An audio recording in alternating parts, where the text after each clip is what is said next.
Friends, welcome to all of you in the defence classes. तो दोस्तों, आज जिस टॉपिक की हम बात करेंगे ये प्रोजेक्टाइल मोशन का सेकंड लेक्चर है।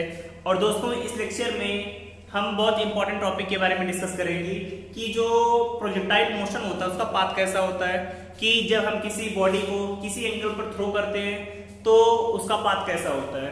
तो चलिए स्टार्ट करते हैं कि पाथ ऑफ प्रोजेक्टाइल क्या होगा। तो हेडिंग डालिए सभी दोस्तों, path of projectile. Path of projectile Hindi में कहते हैं इसे प्रक्षेप्य का पथ। प्रक्षेप्य का पथ, कि प्रक्षेप का पथ कैसा होगा इसके बारे में डिस्कस करना है। अब दोस्तों देखिए, डायग्राम पहले हम बनाते हैं। ये आपका एक्स एक्सिस है, ए वाई एक्सिस है। हमने किसी बॉडी को थ्रो किया थीटा एंगल पर। ये डायग्राम आप सभी ने लास्ट लेक्चर में बनाया होगा। तो वेलोसिटी इसकी सपोज करिए u है, एंगल थीटा तो u cos थीटा, ऊपर की डायरेक्शन में u sin थीटा। फिर बॉडी ऊपर की तरफ जाती है तो यहाँ पे मैक्सिमम हाइट आपको मिलती है, और जितनी मैक्सिमम हॉरिजॉन्टल होता है इसे क्या कहते हैं, रेंज बोलते हैं। यही किया था आप सभी ने। जैसे ऊपर पहुंचते हैं velocity u cos theta, vertical component uy का मान 0 हो जाता है। आज हम बात करेंगे कि जब बॉडी को हमने फेंका तो इसका पाथ कैसा है, मतलब ये जो कर्व बना रहा है ये कर्व कैसा है आप सभी को। तो आप सभी को दिख रहा होगा कि ये कर्व पैराबोलिक होता है। अब लेकिन पैराबोलिक होगा तो हम उसे प्रूफ कैसे करेंगे। आपको पहले हम इक्वेशन बता दे रहे हैं, फिर बाद में प्रूफ करने का तरीका भी बताते हैं। तो दोस्तों, जो इसका पैराबोलिक इक्वेशन अभी हम प्रूफ करेंगे। पैराबोलिक इक्वेशन होती है y = x tan theta minus g/2u² cos square theta into x square. ये आपका पाथ ऑफ पैराबोलिक होता है। अब देख रहे हैं यहाँ पर y में सिंगल पावर है, x में डबल पावर, और कहीं पर दो क्वांटिटी हैं, एक में सिंगल पावर है दूसरे में डबल पावर, तो हमेशा कैसा होता है, पैराबोला। कैसा होगा, हमेशा पैराबोला। अब चलिए इसे प्रूफ कर लेते हैं कि पैराबोला हो रहा है तो इस डायग्राम से कैसे प्रूफ होगा। अब आप देख रहे हैं यहाँ पे कि इस बॉडी को हमने थ्रो किया। सपोज करिए यहाँ कोई पॉइंट आपका है x डायरेक्शन में x डिस्टेंस पे, y डायरेक्शन में y डिस्टेंस पे, यही आपका है। इस पॉइंट को हम ले रहे हैं जिसकी x एक्सिस से डायरेक्शन x है, y एक्सिस पे डायरेक्शन y के बराबर है। अब देखिए, अब बात करें ये डिस्टेंस कितनी होगी, तो आप सभी को दिख रहा होगा कि जो दूरी होती है, दूरी इक्वल टू चाल गुणे समय t टाइम पर बॉडी यहाँ पर पहुंच रही है तो दूरी कितनी है, x। चाल कितनी है, u cos थीटा, और टाइम कितना लग रहा है, t के बराबर। तो आपकी एक इक्वेशन बन गई कि दूरी इक्वल टू चाल गुणे समय। सपोज करिए इक्वेशन 1 है। ऊपर की तरफ बात करें तो ऊपर की तरफ आप सभी को क्या दिख रहा है कि वेलोसिटी कितनी है, in y direction. In y direction velocity u equal to u sin theta, uy equal to u sin theta. अब ऊपर की तरफ जाने पर त्वरण का मान हमेशा -g के बराबर आएगा, लास्ट लेक्चर में बताया था। अब किसी टाइम पर बॉडी यहाँ पर पहुंची तो कितनी ऊंचाई को उसने तय किया, इसी के बारे में बात करेंगे।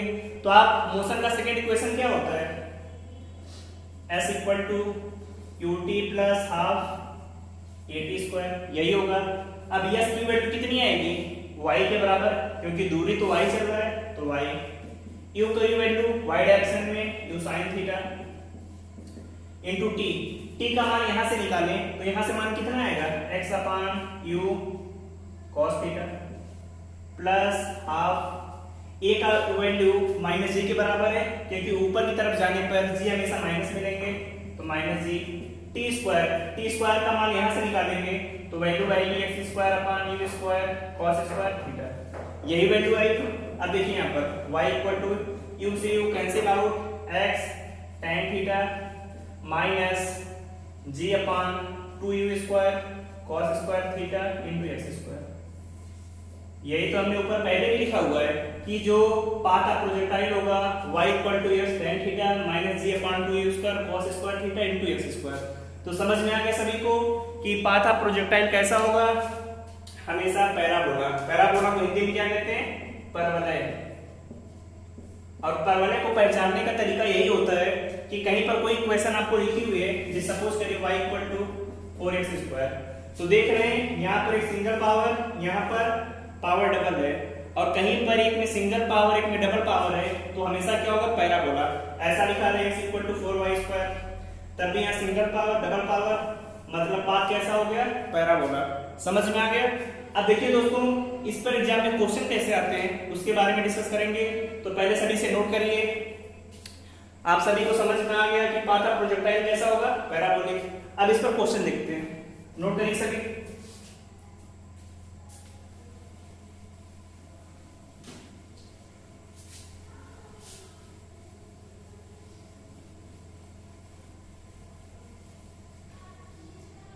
चलिए देखिए, अब क्वेश्चन की बात करते हैं। जैसे क्वेश्चन है दिया है y equal to 3x minus 4x², और पूछ रहा है find the angle of projection,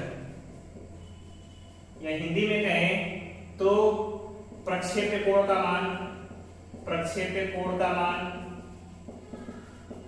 क्या होगा। आपसे पूछा गया है कि प्रक्षेप्य कोण का मान कितना होगा, दिया y equal to 3x minus 4x²। तब इसकी कंपैरिजन किससे करेंगे, आप सभी को दिख गया y equal to 3x minus 4x², यहाँ पे सिंगल पावर डबल पावर, मतलब तो पैराबोला है, और पैराबोला पूछा गया एंगल ऑफ प्रोजेक्शन, प्रक्षेप्य कोण। तो आप सभी को प्रोजेक्शन की इक्वेशन याद आ जानी चाहिए। इक्वेशन क्या होगी, y equal to x tan theta minus g upon 2u² cos square theta into x²। यही। अब कंपेयर करिए दोनों में, y इक्वल टू 3x और y इक्वल टू कितना, x tan थीटा। तो x tan theta equal to 3x, x से तो कट जाएगा, tan थीटा का मान कितना आ गया, 3 के बराबर। तो यहाँ से थीटा निकालेंगे, tan इनवर्स 3, मतलब प्रक्षेप्य कोण का मान कितना होगा, tan इनवर्स 3 के बराबर। आप एग्जाम में ऐसे ही क्वेश्चन पूछे जाते हैं। ऐसा भी क्वेश्चन आ सकता है y equal to ax minus bx², पूछ दिया फाइंड एंगल ऑफ प्रोजेक्शन, कि प्रक्षेप्य कोण का मान कितना होगा, इसको बारे में बताना है। तो तुरंत आपके दिमाग में ख्याल आना चाहिए कि एंगल ऑफ प्रोजेक्शन की इक्वेशन क्या होती है, y equal to x tan theta minus g upon 2u² cos square theta x²। अब कुछ लोग सोच रहे होंगे इसको क्यों कंपेयर नहीं कर रहे हैं। अब देखिए, इसे भी कंपेयर कर सकते हैं, लेकिन यहाँ पर आपको g का मान आपको तो पता है, लेकिन वेलोसिटी अगर दी होगी तब इससे भी कंपेयर करेंगे, आंसर सेम ही आएगा।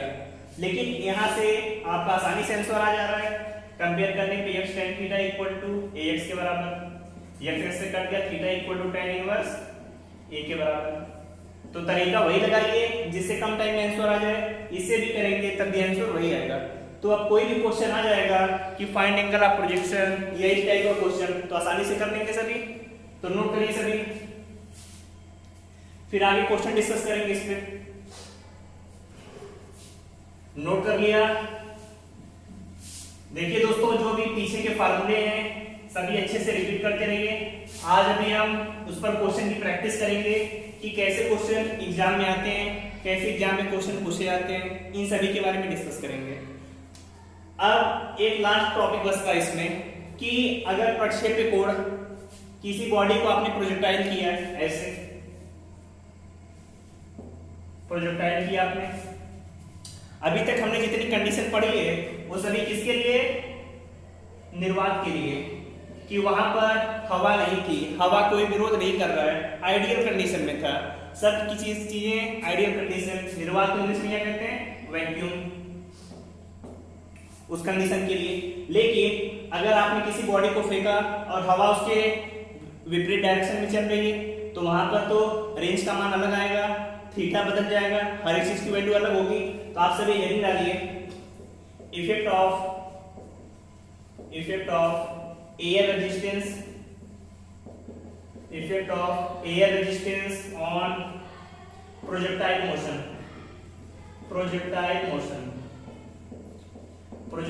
मोशन पर एयर रेजिस्टेंस का क्या इफेक्ट आता है, इसके बारे में आपको देखना है। इस सपोज के लिए पहली कंडीशन है आपका, जब वैक्यूम निर्वात में, पहले आपका क्या था, निर्वात में, लेकिन जब हवा चल रही है, हवा का रेजिस्टेंस है, तो किसी बॉडी को आपने थ्रो किया, ऐसे ही तो रुक जाएगी, ना तो पूरी हाइट ट्रेवल कर पाएगी ना पूरी रेंज, और उससे पहले रुक जाएगी। पहले माना आपने एंगल कितना था, θ1 था। सपोज कि जो पहले आपने फेंका था θ1 पे, अब जब एयर रेजिस्टेंस है उसके लिए हमें डिस्कस करना है। तब इसमें क्या क्या पॉइंट आएंगे इसी के बारे में डिस्कस करेंगे। अब देखिए यहाँ पे, यहाँ से क्या आपको समझ में आ रहा है कि जब निर्वात था तो रेंज का मान ज्यादा था, ऊंचाई का भी मान ज्यादा था।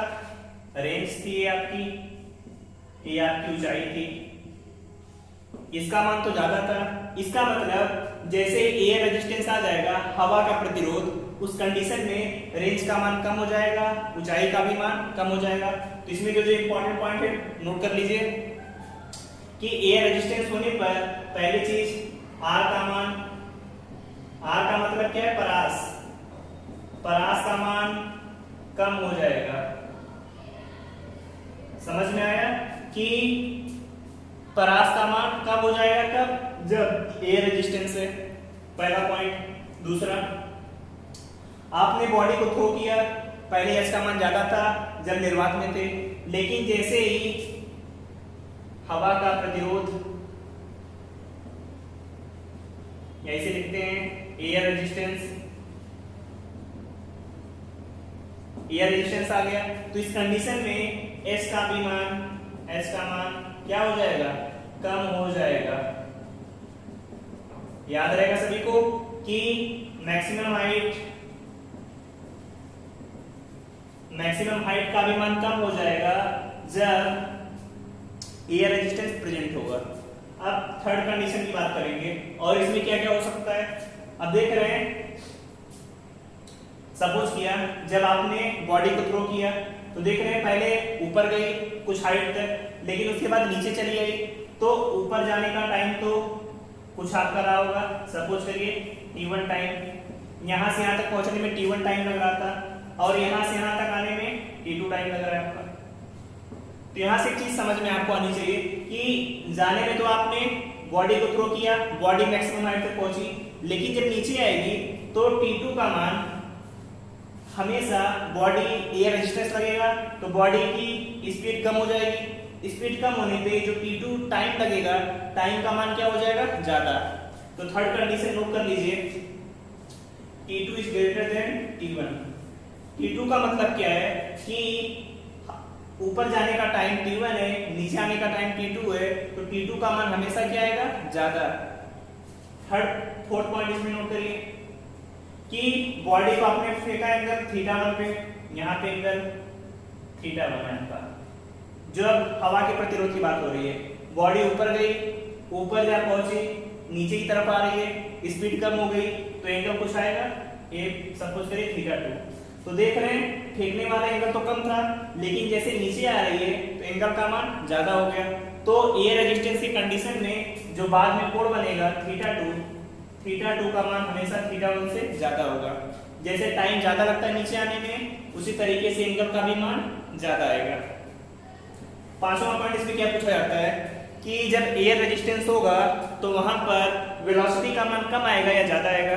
तो यहाँ पर आप देख रहे हैं, जब फेंका था आपने तो स्टार्टिंग में हमने बताया कि वेलोसिटी आपकी cos थीटा हमेशा कांस्टेंट रहती थी, यहाँ पर cos थीटा, यहाँ पर सेम। लेकिन जब एयर रेजिस्टेंस आ जाएगा तो वहां पर वेलोसिटी का मान क्या होता है, कम हो जाता है। तो पांचवा पॉइंट नोट कर लीजिए, वेलोसिटी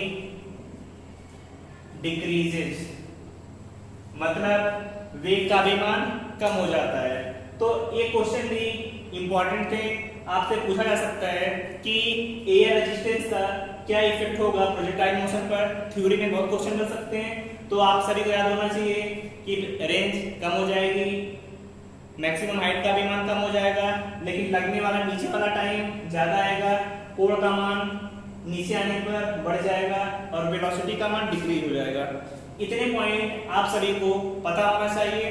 अब जाकर आपकी जो पूरी थ्योरी है प्रोजेक्टाइल मोशन की कंप्लीट हो गई। अब हम इस पर बेस्ड क्वेश्चन एग्जाम में कैसे आते हैं, क्वेश्चन को डिस्कस करते हैं। तो सभी नोट करिए इसे, फिर क्वेश्चन डिस्कस करेंगे। चलिए दोस्तों, अब क्वेश्चन स्टार्ट करते हैं कि प्रोजेक्टाइल मोशन पर एग्जाम में एयरफोर्स, नेवी, एनडीए में क्वेश्चन कैसे पूछे जाते हैं, उनके बारे में डिस्कस करेंगे। तो दोस्तों जो पहला क्वेश्चन आपका लिखा हुआ है, क्वेश्चन है आपका for a projectile motion maximum height is equal to range, find angle of projection. Question में कह रहा है कि एक प्रक्षेप की जो मैक्सिमम हाइट या अधिकतम ऊंचाई है परास के बराबर है, तो पूछ रहा है प्रक्षेप कोण का मान कितना होगा। तो आपको क्वेश्चन में दिया है मैक्सिमम हाइट h होती है, परास के बराबर है, तो पूछा है प्रक्षेप कोण का मान कितना होगा। तो हाइट का फार्मूला मैक्सिमम हाइट का सभी को बताया, h equal to a square sine square theta by 2g, यही फार्मूला होता है। रेंज का फार्मूला भी बताया, u square sine 2 theta by g, यही फार्मूले इसके। अब देखिए क्या करेंगे इसमें, तो देखने पर दोनों तरफ वेलोसिटी सेम है, कट जाएगा, जी से कट जाएगा। अब देखिए यहाँ पे साइन स्क्वायर थीटा बाई 2 बचा हुआ है, साइन 2 थीटा का मान होता है 2 साइन थीटा कॉस थीटा, यही वैल्यू होगी। तो एक साइन से कट जाएगा, यही होगा। इधर साइन थीटा इधर कॉस थीटा, डिवाइड कर दीजिए, tan थीटा इक्वल टू 2, यहाँ पर 2 का मल्टीप्लाई करेंगे 4, जो tan थीटा की वैल्यू आ गई 4, तो यहाँ से थीटा की वैल्यू कितनी आ जाएगी, tan इनवर्स 4। इसका मतलब एंगल ऑफ प्रोजेक्शन या प्रक्षेप कोण का जो मान होगा tan इनवर्स 4 के बराबर होगा। तो ऐसे क्वेश्चन पूछे जाएंगे, तो आप सभी को याद क्या करना है कि हाइट का फार्मूला कितना होगा, रेंज का फार्मूला कितना होगा, फार्मूले याद है तो बहुत आसानी से आप क्वेश्चन एग्जाम में कम से कम टाइम में कर लेंगे। और बात करें एयरफोर्स नेवी की, तो जो आपके एग्जाम में क्वेश्चन आते हैं मैक्सिमम थ्योरेटिकल क्वेश्चन आते हैं, और थ्योरी के जो क्वेश्चन बनेंगे वो फार्मूलों से ही बनेंगे। तो आप सभी फार्मूला प्लस जितनी कॉन्सेप्ट आपको बताया उसे अच्छे से नोट कर लीजिए। अब आते हैं दूसरे क्वेश्चन पे। दूसरे क्वेश्चन को सभी पढ़िए और वीडियो को पॉज करके अपने आप से क्वेश्चन सॉल्व करिए और बताइए r बाई h का मान कितना होगा। अब देखिए क्वेश्चन है आपका, an object is projected so that its horizontal range r is maximum if the maximum height obtained by the object is capital H, find the ratio of r by h। इसका मतलब एक वस्तु को प्रक्षेपित करने पर उसकी परास r का मान अधिकतम है, यदि वस्तु द्वारा प्राप्त की गई अधिकतम ऊंचाई h है, तब r by h का मान कितना होगा, यही आपसे पूछा गया। अब देखिए यहाँ पे क्या करेंगे इसमें, an object is projected so that its horizontal range r is maximum, मतलब परास का मान अधिकतम है। अब परास आप सभी को पता है कितनी होती है, u square sine 2 theta by g, यही होती है। रेंज का मान आप सभी को थ्योरी में बताया था कि परास अधिकतम कब आती है, जब थीटा इक्वल टू 45 डिग्री होगा। तो साइन 2 थीटा साइन 90, साइन 90 का मान 1, तो रेंज आ जाएगी u square by g। Range का मान आ गया कब, जब थीटा इक्वल टू 45 डिग्री है। फिर कह रहा है if the maximum height obtained by the object is h, कि जब परास का मान अधिकतम है तो उस टाइम जो ऊंचाई है, ऊंचाई का मान कितना h है। अब आप सभी को h का फार्मूला पता है, u square sine square theta by 2g, यही होगा। अब देखिए यहाँ पे थीटा का मान कितना है, 45 डिग्री, रख दीजिए value, u square sine square 45 degree by 2g, तो u square by 2g, sign 45 की वैल्यू कितनी होती है, 1/√2, स्क्वायर करने पर 1/2 आ जाएगा, तो 1/2 वैल्यू आ गई स्क्वायर बाई 4।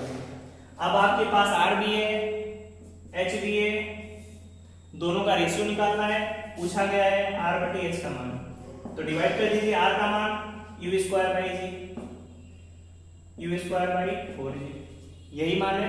तो g से g cancel, u square cancel, r by h का मान आ गया 4 के बराबर। तो r बाई h का मान यहाँ से कितना आएगा, 4 के बराबर। समझ में आ गया सभी को।